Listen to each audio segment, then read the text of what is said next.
So it was an ordering. The system failure was order. The order went out too late.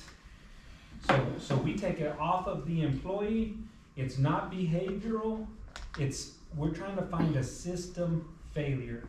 If in safety, when you're doing this for safety, if you don't find a system failure, you have not completed the RCA.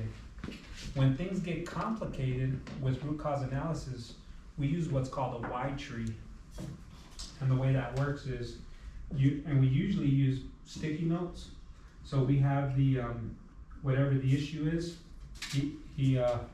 this would have to be something more complicated, like the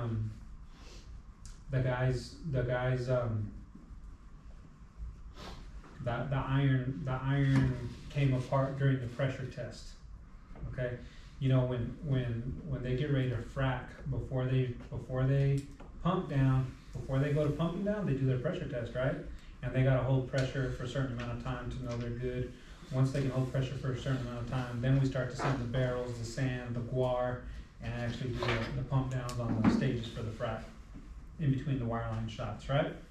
So if the iron came apart even if it's during a pressure test, they're gonna do a root cause analysis. Why did the iron come apart?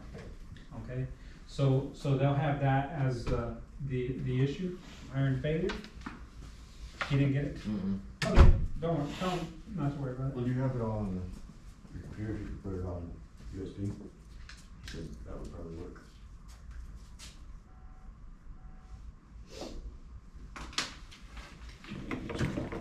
It's from, tell me it's from Gina. Here, Hello? you can send it to me. Here's the email address. Here, let me write this down in case you get locked out. That's my code for the phone. Okay, so I'm sure you can handle it, and if you can't get it, then don't worry about it. Okay. So what they'll do is they'll start to go down this route. Let's say that if this route says something,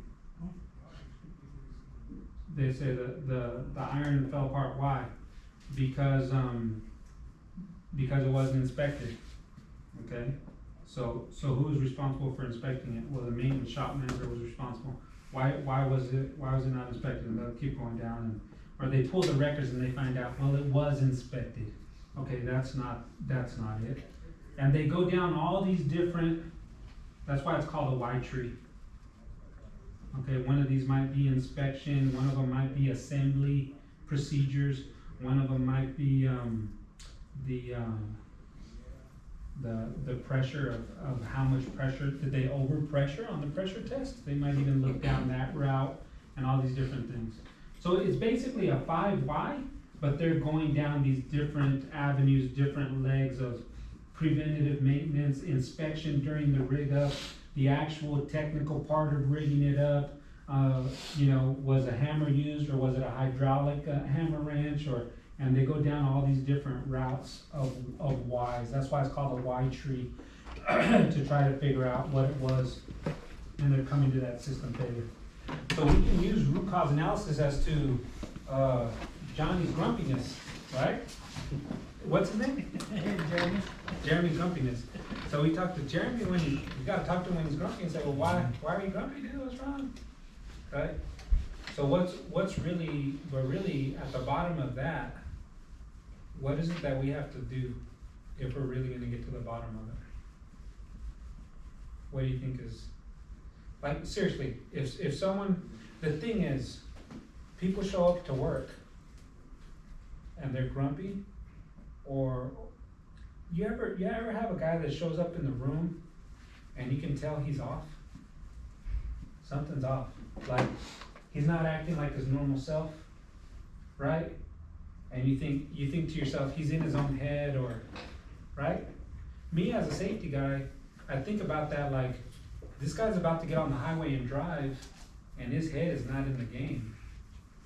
So I'll pull him aside, or I'll find the thing is, you cannot strip people of their dignity. If you see a flaw, like let's say somebody has their zipper down, you're not gonna tell them that his zipper down in front of everybody.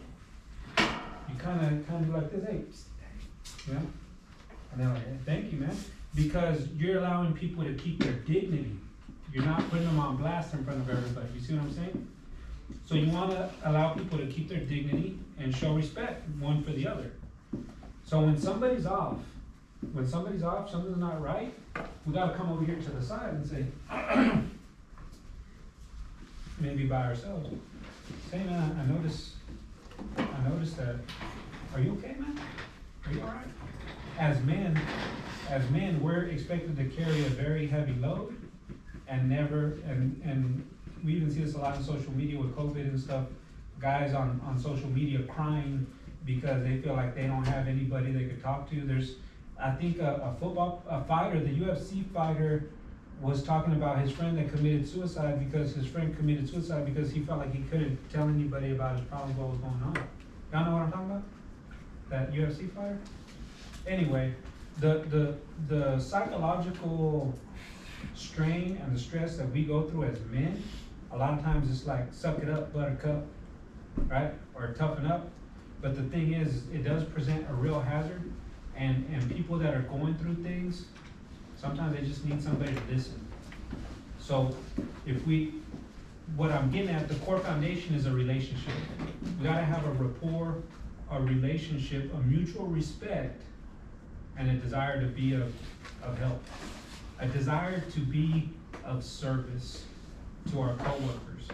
Because if we have that, I guarantee you, you'll be happier, you'll be more successful, and your team will be more effective. Because when you actually care about your guys, when you care about them, like for reals, I'm not saying you gotta be a softie, but I'm saying when you're interested and you care for them and you take care of them, they will do more for you. They will go above and beyond. That's discretionary performance. Because they respect you, they know you care about them, and they know that you are supporting them. But it has to be authentic, because if you try to fake that, they'll know that it's fake. They'll know. You can feel it when someone's lying to you like that. So what we have to have first is the core foundation of a relationship. So that way we can talk one-on-one and say, hey man, I noticed, are you okay? What's going on? You don't know how many times I pulled somebody aside and said, are you okay? And they said, I'm not okay. What's going on, man? Well, I think my wife's cheating on me, and as a matter of fact, she didn't come home last night. She hasn't been home 3 days. And my son and my kids, they're at home right now. Nobody's taking care of them, and I gotta be here to work. And this person was a shop manager. He's running the whole shop. He's like the critical leader at the top of the whole machine shop. He's the guy. And he's like, no, man, I haven't been right because this is what I'm going through.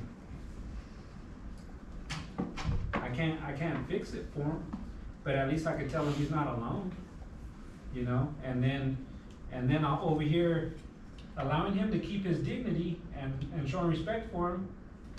Then over here, it's like, hey guys, as a team, we gotta give him some relief. We gotta let him get home, take care of these things, get his mind right.